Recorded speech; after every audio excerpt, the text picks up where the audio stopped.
కేటీఆర్ గారు నిజంగా ట్యాపింగ్ చేశారు, మీ ప్రభుత్వం దాంట్లో మీరు ముఖ్య భూమిక పోషించారు?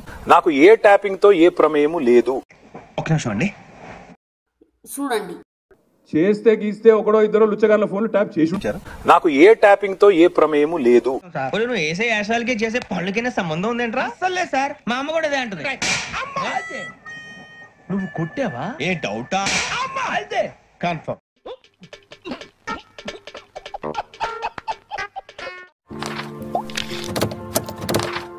ఫోన్ ట్యాపింగ్ వ్యవహారంలో మీరు కొంతమంది ఒక సామాజిక వర్గానికి సంబంధించిన వాళ్ళని ప్రైవేట్ సైన్యంగా ఉపయోగించుకున్నారు. ఇవన్నీ ఆరోపణ. చేస్తే గీస్తే ఒకడో ఇద్దరు లుచ్చగాళ్ళ ఫోన్లు ట్యాప్ చేసి అంటే అది రామ్ మీ బతుకులు చెడా ఇయో బతుకులా అయిపోయి. హరీష్ రావు గారు కొంతమంది పోలీసు అధికారులకు కాల్ చేశారని కూడా చెప్తున్నారు. ఏం చెప్తారు దాన్ని? Sorry very sorry. Most irresponsible attitude అంటారు దీన్ని.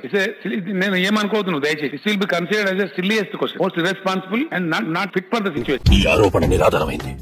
కావాలంటే కేసు పెట్టండి, న్యాయస్థానంలో నేను నిర్దోషాన్ని నిరూపించుకోవడానికి రెడీ.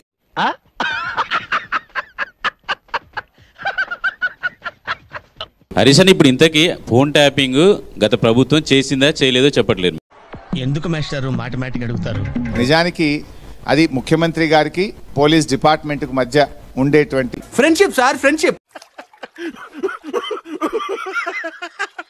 ఈ రోజు నా ఫోన్ ట్యాప్ అవుతుంది, మరి రేవంత్ రెడ్డి గారు చేస్తున్నారు నా ఫోన్ ట్యాపింగ్.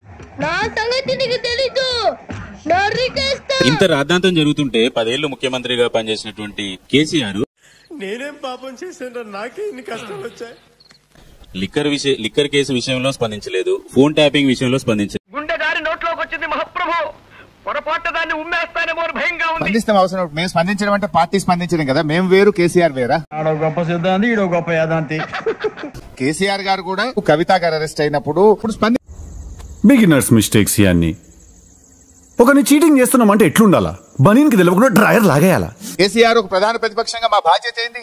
మొద్దు నిద్రపోతున్న ప్రభుత్వాన్ని తట్టి లేపడం మా బాధ్యత. సరే పడుకో, ఏముందిలే ఇంకా పడుకో. ప్రభుత్వం చెప్తున్న ఫోన్ ట్యాపింగ్ లో మీరు బాధితుల భాగస్వామ్యం తెలిసిన వెంటనే ఫస్ట్ నీకే చెప్తాను సరే. నిప్పు లేకుండా పొగరాదంటారు, ట్యాపింగ్ లేకుండా ఆరోపణలు రావు. ఇంకా నేను భరించలేనే, ఇంక నా వల్ల కాదే, నన్ను వదిలేవే బాబు. ఫోన్ ట్యాపింగ్ లో మీరు కూడా ఉన్నారట, మీ పేరు కూడా ఎఫ్ఐఆర్ లో వాళ్ళ విచారణలో ఉన్నారని నాకు కూడా సమాచారం. అదేంటి సార్ అలా మాట్లాడతారు? అసలు కాంగ్రెస్ పార్టీకి ఓట్లేసింది కేసీఆర్ ఫ్యామిలీ, టీఆర్ఎస్ ప్రభుత్వం అహంకారాన్ని చూసి అహంకారాన్ని తట్టుకోలేని తెలంగాణ ప్రజలు ఇచ్చిన తీర్పు అంటున్నారు. అంటే అది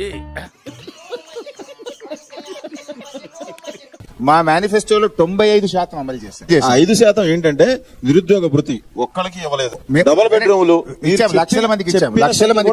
అవునా? నిజమా? మీరు ఎంతసేపు 2-3 అంశాల మీదనే మాట్లాడుతుండ్రు. 2000 ఆసరా పెన్షన్ ఇవ్వలేదా? ఆడపిల్ల కళ్యాణ లక్ష్మి 50,000 నుంచి 1,00,000 రూపాయలు చేస్తామంటే చేయలేదా? 24 గంటల ఉచిత కరెంట్ ఇస్తామంటే మేము ఇవ్వలేదా? రైతు బంధు 10,000 పెంచామంటే పెంచలేదు. అంతేగా. పెద్దపల్లి 2 సార్లు ఓడిపోయి ఉన్నాడు, కరీంనగర్ ఆయన ఓడిపోయి ఉన్నాడు. సార్ ఓడిపోతేనేమో అభ్యర్థుల ఫెయిల్యూర్, గెలిస్తేనేమో కేసీఆర్ ఇమేజ్ కారణమా సార్? ఫోన్ ట్యాపింగ్ అనే ఒక విషయం బయటకు వచ్చింది. దాంట్లో కీలకంగా మీ కీలక నేతలే ఉన్నారు. వాళ్ళు చెప్తేనే మొత్తం ఫోన్ ట్యాపింగ్ చేశారని